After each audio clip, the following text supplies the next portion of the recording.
How you doing out there, all you Batcave dwellers? The unknown bass player coming at you. I'm going to make a short video of how to save some material that you think may not be any good. I have a can of rosewood filler I purchased several years ago actually, and a friend of mine wants to use it. Well, it was pretty solid. So what I done was, I did this ahead of time. I poured some lacquer thinner in it. Just regular old reducer. And it's been sitting now for about a day. Now it's still going to be hard, but I'm going to open it up and I'll try to show you here.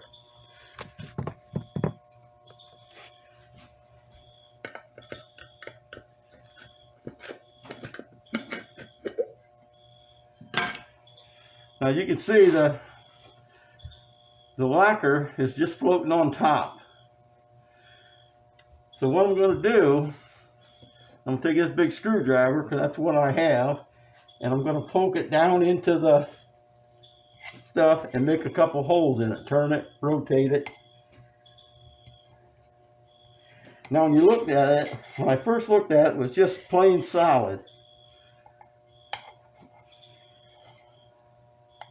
You can see the big chunk that come out of the hole I made.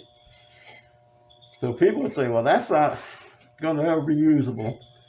Well, I'm going to break up all these chunks.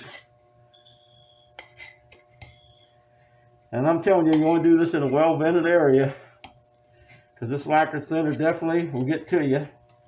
And you may like that, who knows?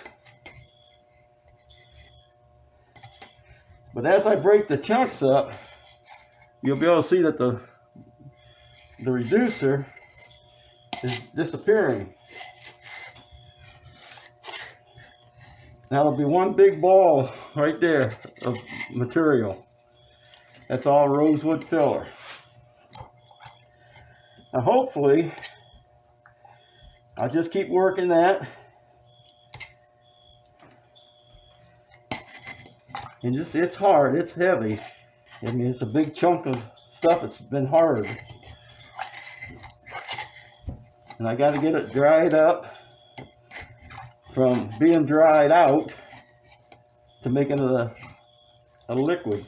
Almost a liquid, I would say. Now it'll take several minutes to just keep working it, kneading it together, and breaking up the chunks with the screwdriver.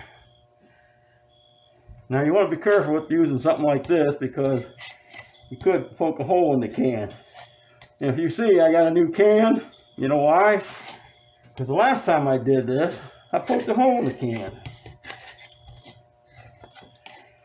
So you got to be kind of careful.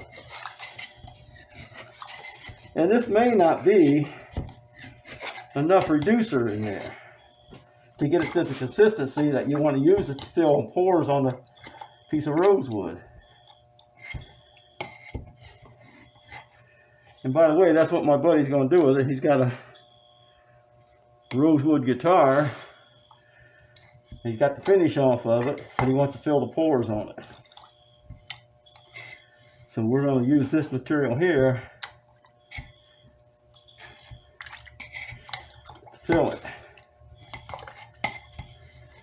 Now you can see it's already starting to kind of dissolve. I don't think I'm going to film the entire thing. I'll come back and show you the finished product, because it will take several minutes. So I'm going to get out of here and I'll be back shortly. Alright, the unknown bass player back at you here. It's been several minutes now. I've been mixing this and kneading it together.